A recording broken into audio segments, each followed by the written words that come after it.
Well, good morning.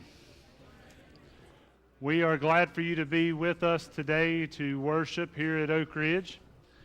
I think everybody would agree that it has been a long week, and today is a much needed day of not just fellowship, but obviously a day of worship together. And so, as we get started this morning, I want to encourage you, if you are a guest with us, meaning that this is either your first time with us worshiping at Oak Ridge, or maybe it's your first time in a long time that you've been with us for worship, I would encourage you to find in the back of the pew in front of you one of our green connection cards.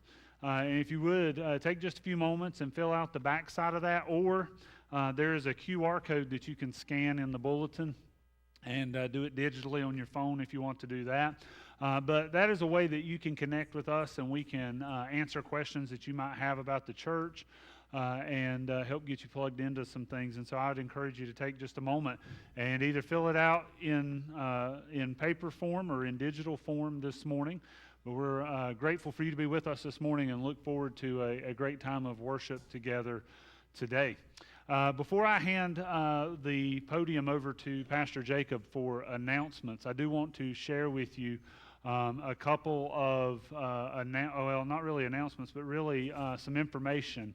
In the past several days, really in the last week, we have had a lot of folks in our church reaching out about ways to help people in Western North Carolina, even further west than us, who are being affected by the hurricane and all of the devastation that came with it. And so we've had people all the way from Pennsylvania to Florida help people not just in our community but also west of here through our church. There have been people helped in Western North Carolina from people as far north as Pennsylvania, as far south as southern Florida.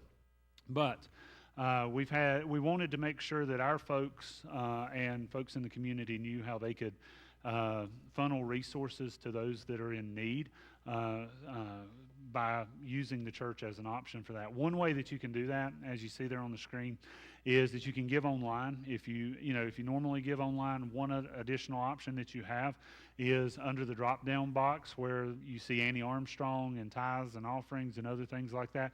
You can give to a specific drop-down option there called WNC Hurricane Helene Relief. You can give in that way.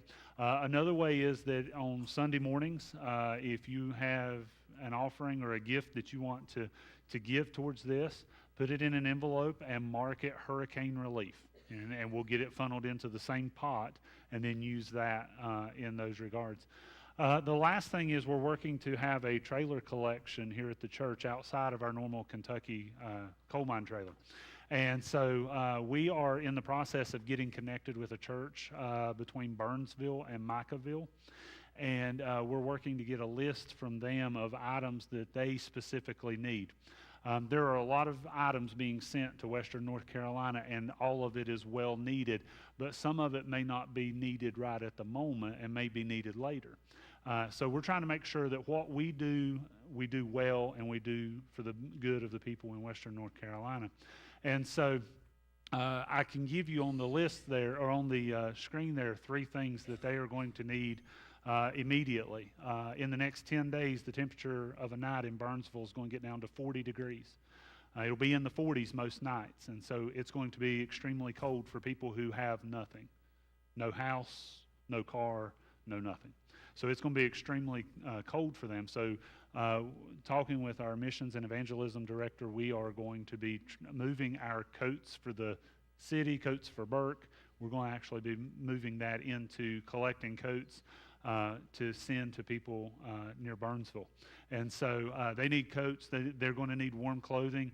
And obviously water is a necessity that many are going to need. There's some places around there we've been told will be a month before they get power back. That's not just, get their house fixed to where they can live in it. This is just to get power turned back on if they have a house that's still standing. So we say all of that to say coats, warm clothing, and water are things that can be dropped off as of right now.